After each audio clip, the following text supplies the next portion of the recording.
You believe you are lazy. You believe you are broken. You stare at the screen late into the night, despising the reflection of a person who cannot put the phone down, who cannot stop scrolling, who cannot say no to the cheap thrill. You think the problem is your will. You think the solution is trying harder. You are wrong on both counts. The problem is not your weakness. The problem is that you are fighting a war with no armor, no sword, and no formation, against an enemy that never sleeps. Consider the Roman legionary of the late Republic. He did not win because he was stronger than the Gaul or more ferocious than the Germanic tribesmen. He won because of discipline. He won because he did not rely on the chaotic surge of adrenaline or the fleeting courage of the moment. He operated within a system so rigid, so exacting, that individual failure became nearly impossible. When the Cornu shouted the retreat or the advance, he moved. There was no negotiation.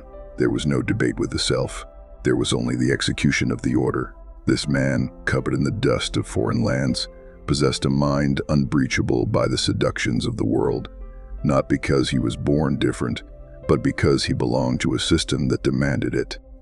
There's an ancient architecture to the human will that we have forgotten, a system of Severitas and structure that predates modern psychology by 2,000 years. It explains why you lose every time you try to beat your urges through sheer force. It explains why the modern world, designed to harvest your attention, turns your mind into a province to be conquered rather than a fortress to be defended. To understand this is to realize that your struggle is not a moral failing, but a structural inevitability.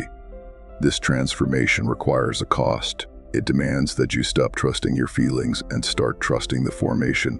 It requires the death of the indulgent self. If you are ready to stop fighting a losing battle and start building an empire within your own mind, subscribe to this channel and commit to the path of the Legion. But be warned, once you see the structure, you can never return to the comfort of chaos. The war begins now. Sarah Miller sat at the edge of her bed, the blue light of her smartphone illuminating the fatigue etched into her face. She had to be awake in 6 hours. She had promised herself, with a solemnity usually reserved for deathbed confessions, that tonight would be different. Tonight, she would read. Tonight, she would sleep early. Yet for the third hour in a row, her thumb swiped upward, dragging new content into her consciousness like a soldier dragging a corpse from the field. Short video after short video, 15 seconds of dopamine, 20 seconds of distraction, a cascade of meaningless stimulation that left her hollowed out and restless. This was the cycle. It was the defining rhythm of her life as a 36-year-old senior analyst at a logistics firm in Chicago. By day, she was competent, structured, and reliable. She managed spreadsheets and supply chains with a competence that earned her quiet respect. But by night, the fortress fell.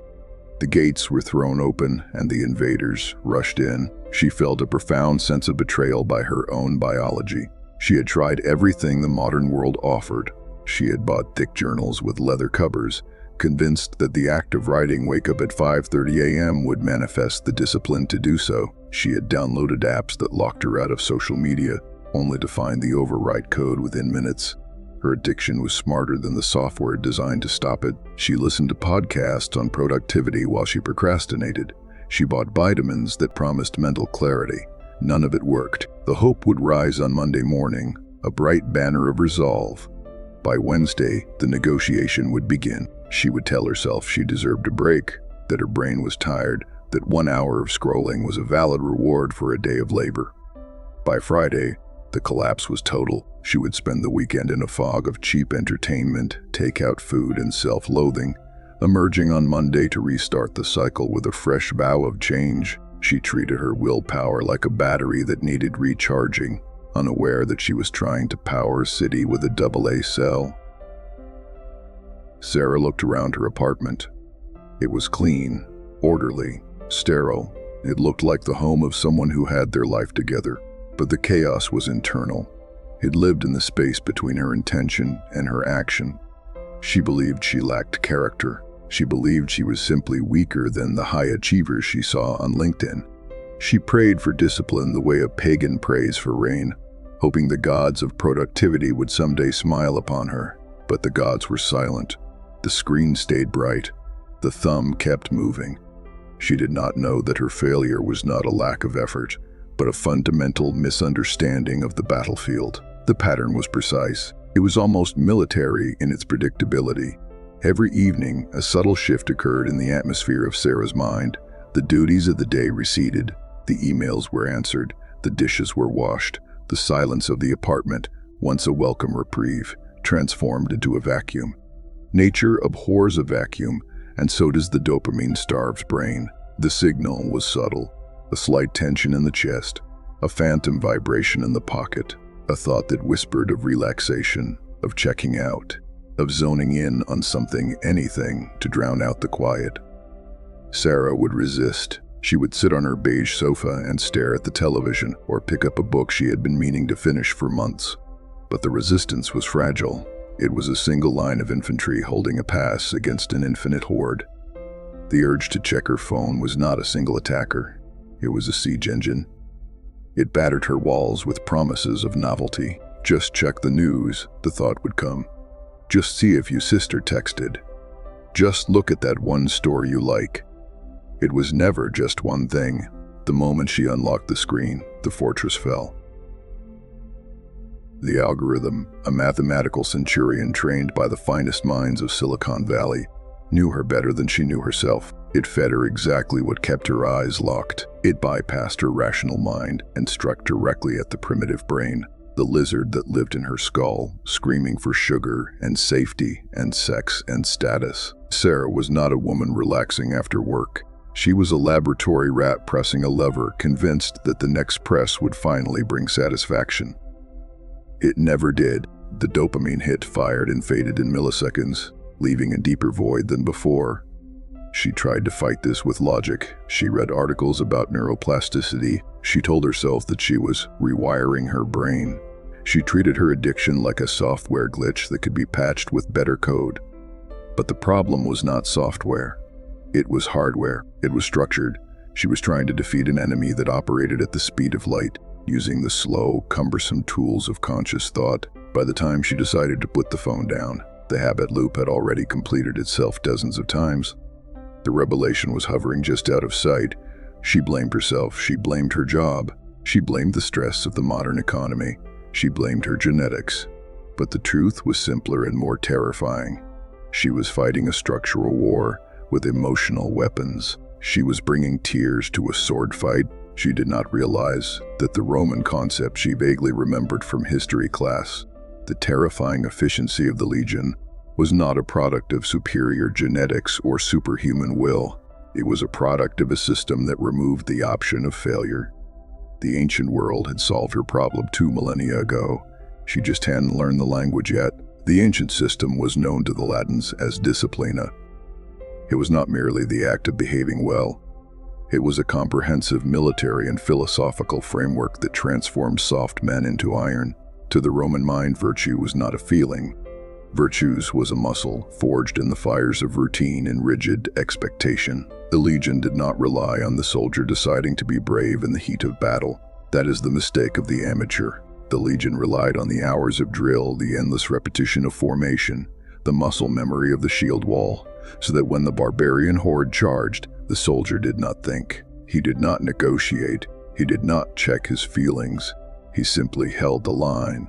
Sarah stumbled upon the concept, not in a history book, but in a late-night moment of desperate searching. She found a reference to the Roman virtue of severitas, a term that translates roughly to strictness or sternness. It was the quality of unyielding firmness, the refusal to soften under pressure. It was the antidote to the modern disease of comfort. She read about how Roman generals would establish camps with mathematical precision, digging ditches and building palisades every single night, even when no enemy was in sight. Why? To eliminate the mental load of decision-making, to create a container of safety that allowed the mind to rest from the constant negotiation of threat. She realized her life had no ditches. It had no walls. She lived in an open field, exposed to the constant bombardment of the digital age. She had been trying to use her willpower, a limited resource that psychologists call ego depletion, to fight a war of attrition against infinite entertainment. She was the raw recruit, handed a spear and told to be brave, standing confused on a chaotic battlefield. The Roman system offered a different path. It promised that if she built the structure, the discipline would follow. If she erected the walls, the safety would exist. The willpower was not the fuel. The willpower was the result of the system. This was the first test. Sarah decided to apply the principle. She would not try to be better. She would build a wall. She purchased a small, timed safe, a physical mechanism designed to lock away her phone. It was a crude fortification, a wooden stockade against a digital empire, but it was a start. She set the timer for 9 p.m. to 7 a.m. The device clicked shut. The phone was gone. The screen was black. She sat on her bed, the silence rushing in like a flood. She felt a surge of triumph. She had done it. She had wielded the sword of Severitas. But the night was young, and the enemy was patient.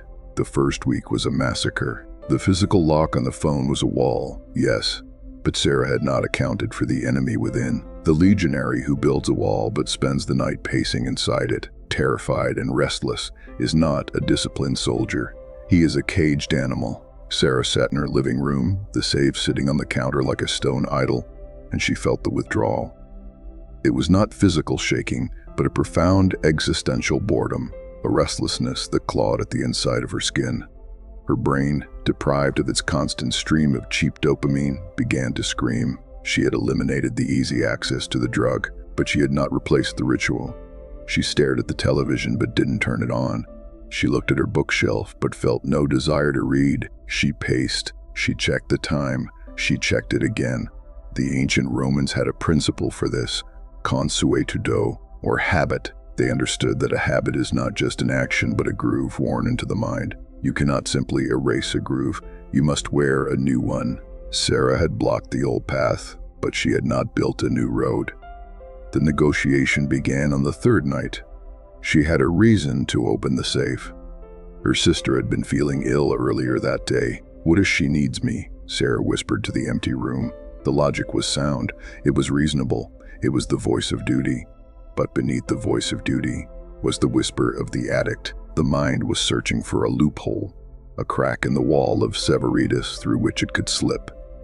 She walked to the safe. She stared at the buttons.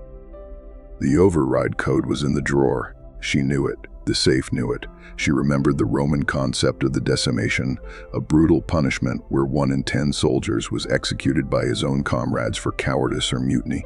It was an extreme example, but it illustrated a point. The integrity of the whole depended on the absolute reliability of the parts. If she opened the safe tonight for a good reason, she would teach her mind that the wall was negotiable. A negotiable wall is no wall at all. It is a turnstile. She walked away. She sat back on the sofa. She sat in discomfort. She let the boredom burn. It was the first scar of the war. She was learning that disciplina is not the absence of pain. It is the endurance of it. The daily struggle continued, but a new shape began to emerge from the chaos. Sarah realized that she could not simply rely on the safe.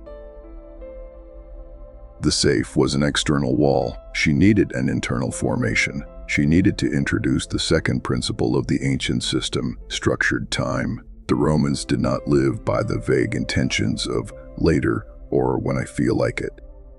They lived by the sound of the trumpet. The bucina signaled the change of the watch. It signaled the time to eat, to sleep, to march. There was no ambiguity. Sarah looked at her evenings. They were a formless expanse of time from 6 p.m. to sleep. This formlessness was the breeding ground of vice.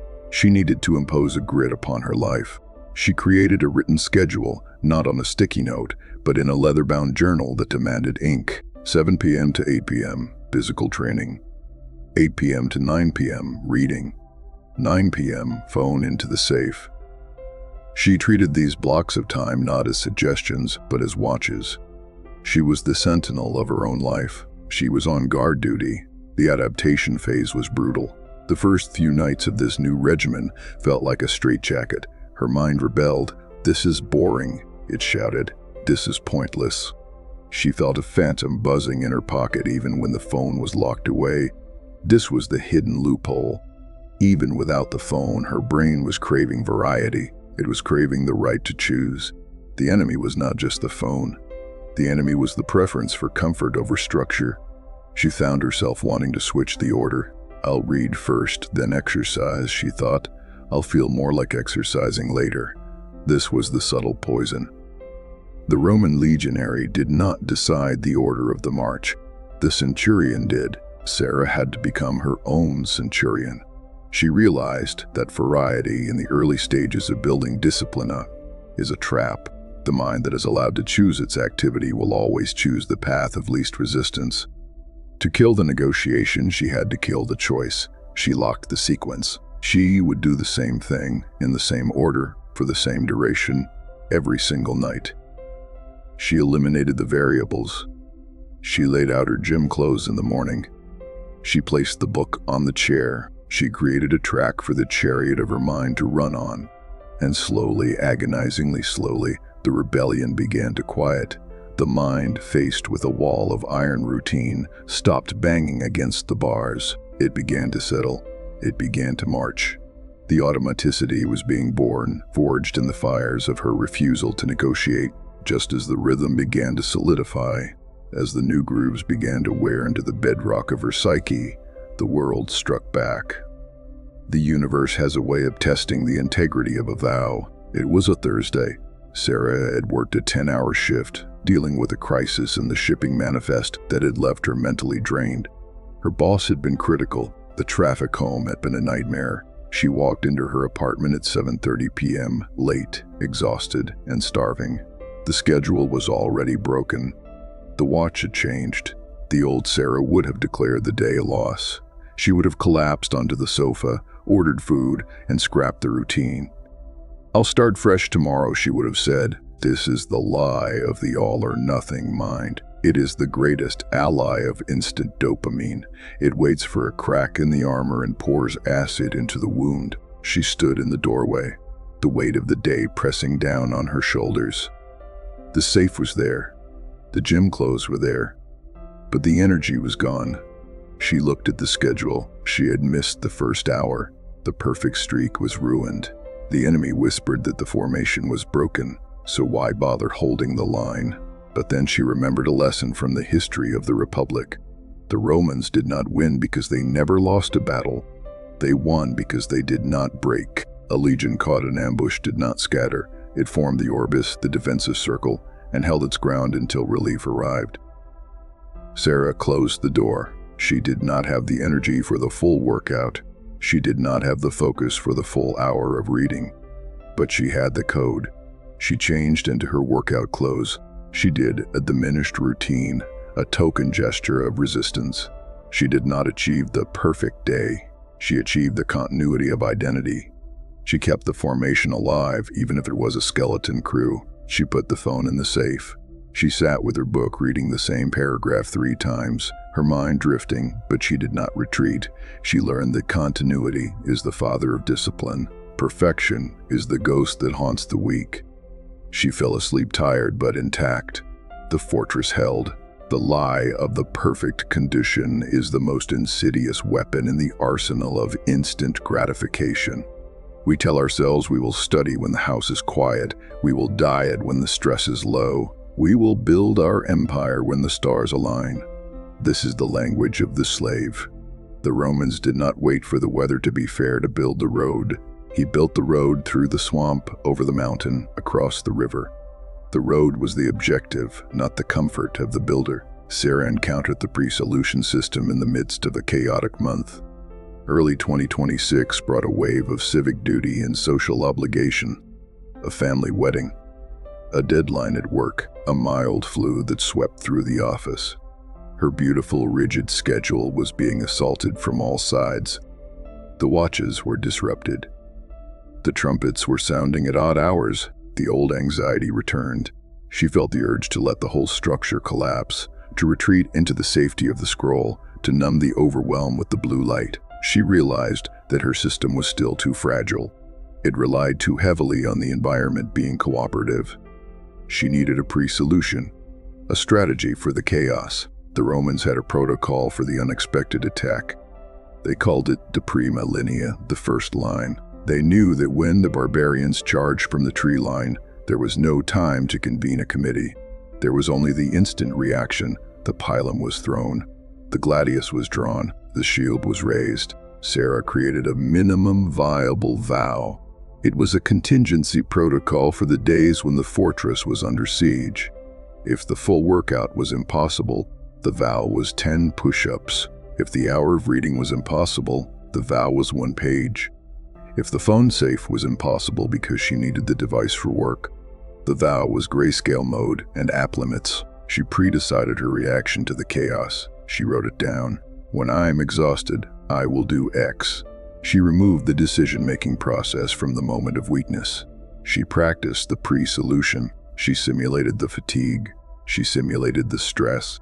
She conditioned her mind to recognize the trigger and execute the pre-programmed response. It was like installing a new operating system. The old system, the one that said give up, was still there, lurking in the shadows. But the new system, the system of the Legion, had a faster processor. It acted before the doubt could set in. The chaos was no longer a threat to her discipline. It became merely a terrain to be navigated. The swamp was deep, but the road was paved. She walked on it anyway. The transformation was not a lightning bolt. It was a slow, grinding accumulation of victories that no one else saw. Sarah was not celebrated in the streets. There were no triumphal processions. She had become unrecognizable to herself. The phone safe sat on the counter, gathering dust. Not because she no longer needed it, but because the habit of putting the phone away had become as natural as breathing. The internal war had quieted into a tense, vigilant peace. She moved through her evening with a terrifying efficiency. The moment the workday ended, a switch flipped. She did not think about whether she felt like going to the gym. She went. Her body moved on its own, propelled by a force that had been built brick by brick over months of Severitas. She read books with a focus she hadn't possessed since college. She slept deeply. Her mind, once a chaotic marketplace of competing desires, had been cleared. The stalls of cheap dopamine had been burned. The shouting merchants had been expelled. The social reactions were the final confirmation of her rebirth. Her friends noticed it first. "You're different," they said, their voices tinged with a mixture of admiration and confusion. "You're intense." She found herself declining invitations to events that she knew would disrupt her formation. She found herself unable to participate in the collective commiseration of the tired modern worker. She did not complain about being tired. She simply executed the mission. Some people pulled away. They were uncomfortable with her gravity, her gravitas. She had become a mirror that reflected their own lack of discipline, and they hated her for it. But she did not care. She had found the thing that the ancients knew. She had realized that the self is not something to be discovered. It is something to be built. The legionary is not born, he is forged. Sarah stood in her apartment, the silence no longer a void to be filled, but a substance to be shaped. She had beaten the instant dopamine, not by fighting it, but by rendering it obsolete. She had built a fortress where the enemy could not enter. She had become the architect of her own soul. She looked at her reflection. The eyes that stared back were not the eyes of a tired worker hoping for a break. They were the eyes of a sentinel. They were the eyes of someone who knows that the only way to win the war is to become the war. The struggle had not disappeared. It had been domesticated. It had been put in chains. She was no longer the slave to the scroll. She was the master of the watch. And she knew with a certainty that transcended thought that the formation would hold forever. You have watched this far. You have seen the architecture, but watching is not building. You are standing in the open field, exposed to the winds of distraction, hoping that this video will be the lightning bolt that changes you. It will not be. The video is just the map. The territory is your life. You must decide if you are willing to pay the price of Severitas. You must decide if you are willing to kill the part of you that craves comfort, so that the part of you that craves greatness can finally breathe. Close the app. Put the device away. Do not do it tomorrow. Do not do it later. Do it now. Draw the line in the sand. Pick up the shield of Disciplina. The trumpet is sounding. The watch is yours. Will you hold the wall, or will you let the barbarians in? The choice is the only thing that is truly yours. Do not waste it. The empire of the self awaits.